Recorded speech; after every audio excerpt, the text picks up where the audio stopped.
The day that the flood happened was very frightening to see all this water. But when it came with vengeance.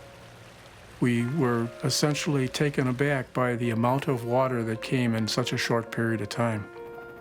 We're talking a quarter of the state essentially was under severe conditions. My name is Robert Nelson. Redgy Nelson, and I live in Cross Plains, Wisconsin.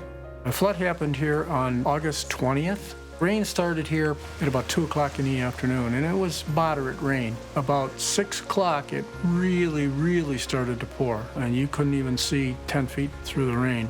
And it turned out to be over 15.5 inches of rain in about 3.5 or 4 hours.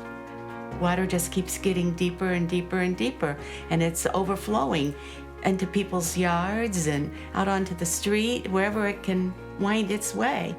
We had an access door bust open and fill the basement within just a few minutes, up to a height of about 5.5 feet. The entire basement was underwater.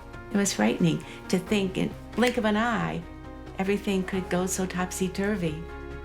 I notified my agent the following morning, and I said, we are insured with the FEMA program for flood insurance. He directed a call down to the agent who was responsible and been assigned to the area. And within 4 days, we had somebody here, and they were looking at what the damage was. Having insurance for something like flooding is a pretty smart way to go, because we don't control that. Those things just happen, because there was so many people that lost so much. I would highly recommend anybody that has a home has flood insurance.